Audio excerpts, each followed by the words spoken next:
Hi, I'm Amy and this is A Star Reads.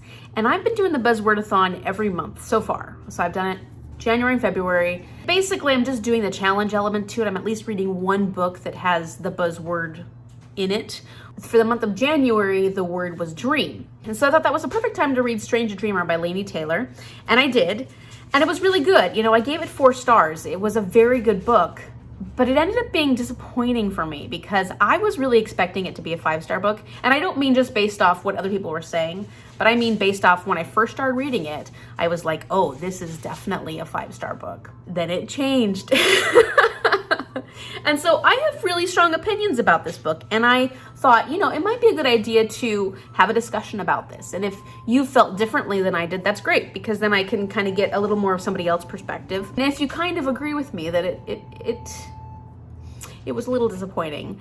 Did you feel that way for the same reasons that I felt that way? Well, it'd be interesting to hear what you think in the comment section down below. So please feel free to let me know your opinions on Strange a Dreamer in the comments. And just know that this is my own personal opinion. And like I said, I'm not giving it bad rating because it was really good. It was just one of those books where it kind of blindsided me a little bit. What I'll do is I'll give you a synopsis of the book, then I will do a spoiler-free review, and then after that I will go into the spoilers and we'll get dirty. Strange a Dreamer is about this young man named Laszlo Strange. Hey, it's Editing Amy here. I said something a little funny in this when I was filming it originally. Let me start over again. The reason that Laszlo is called Laszlo Strange is because within this kingdom there were these huge wars that were involving multiple kingdoms, if I remember correctly. A lot of people died. A lot of adults died, and when they died, they left behind children. So these children were orphans. They didn't have anywhere to go, and because they weren't easily identified, they were called Strange. They were all given the last name Strange, and they were sent to these different monasteries. So they were taken care of by the monks in the monastery, and they basically had to live a monastic life. Laszlo was a bit of a unique child, though, because he was very imaginative.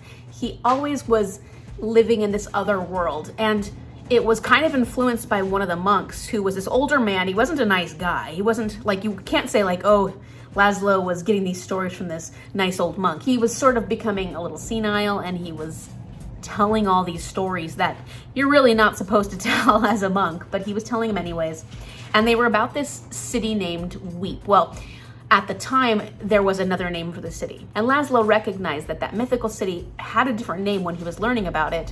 And then at some point, the name changed to Weep. And nobody could explain why, and everybody was like, no, it's Weep, it's called Weep. And he's like, no, it was called something else. Some kind of magic had to have happened to cause the name of this whole city, this mythical city, to completely change and be erased from everybody's mind. And this is kind of what moved him forward into his love of finding out information about Weep and about magic. At one point, he goes to the city nearby where he's able to visit this library, and he realizes, like, this is it. This is the place. So he goes into the library and he basically stays there. That's kind of how Laszlo's early years go along. He is a librarian assistant and he is reading. He has great ambitions. He wants to go to Weep. He wants to see and experience the magic that he has read about for so many years. He just doesn't see how that's going to happen, though, because he's not a very adventurous person. He doesn't actually leave the library at any point.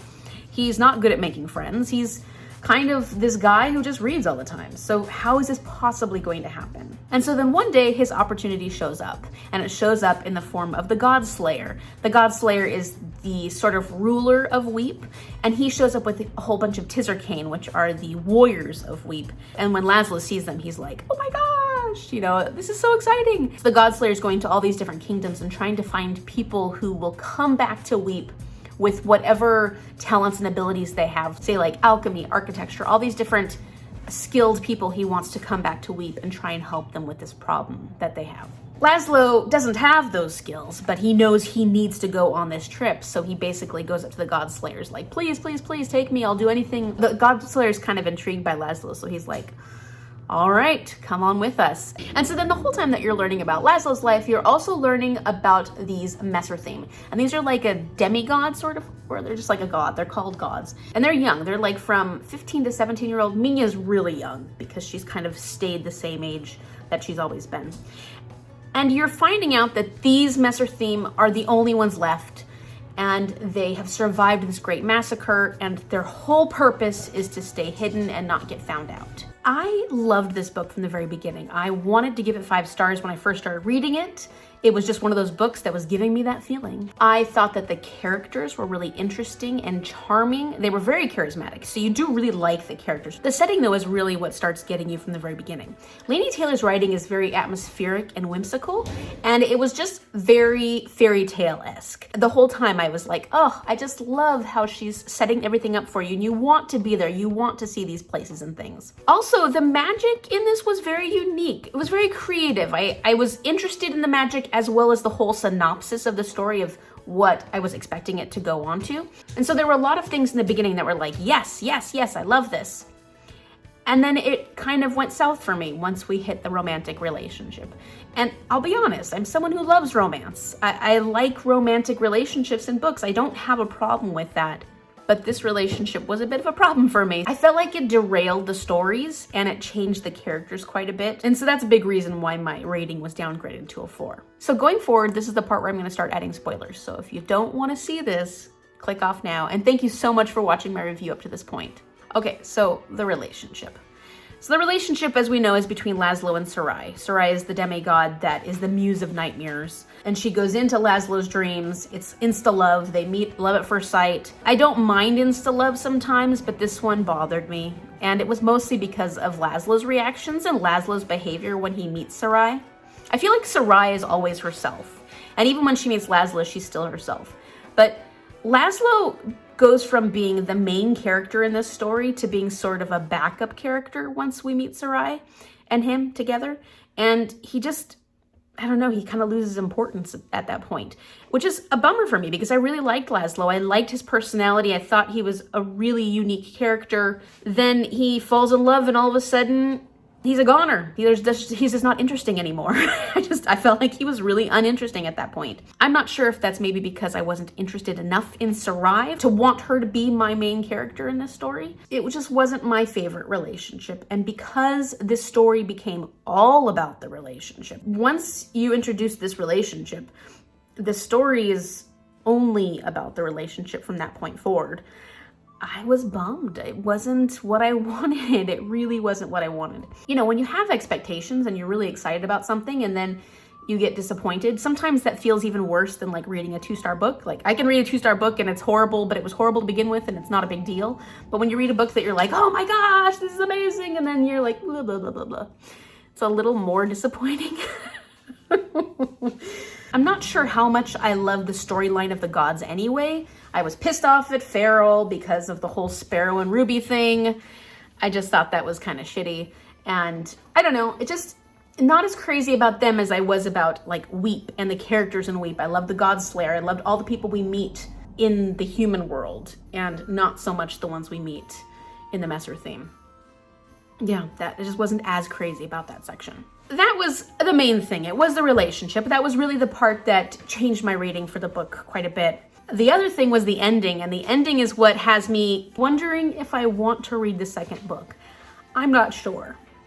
And I'd be curious if you've read both, if you think that considering I had a problem with the relationship in the first book, will I really hate the second book? But let me tell you first what I liked and what I didn't like about the ending. What I love about the ending is that we find out that Laszlo is a Messer theme and he comes into his powers.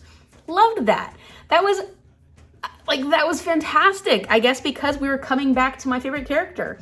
We were coming back to him actually being a character that had a major role in this story. And so that was really awesome. I was like, oh yeah, I can't wait to see where this is gonna go from here. And then Sarai dies and Minya brings her back, brings her ghost back and traps her ghost. And I was like, this is a horrible ending. Not that I wanted Sarai to die, but like, she died, you know, that's it. And I was okay with that because we're going to move forward with Laszlo being a Messer theme. And yeah, he's a little broken and a little upset, but let's see where this is going to go from here. But Sarai is trapped now in a situation that is going to make everything just get worse and worse. And so I don't know, that part of it, I guess for some reason I'm not excited about that. And the next book is called The Muse of Nightmares. So I don't know. I will read the next book because I can't not finish, but I feel like, well, I don't know what to think.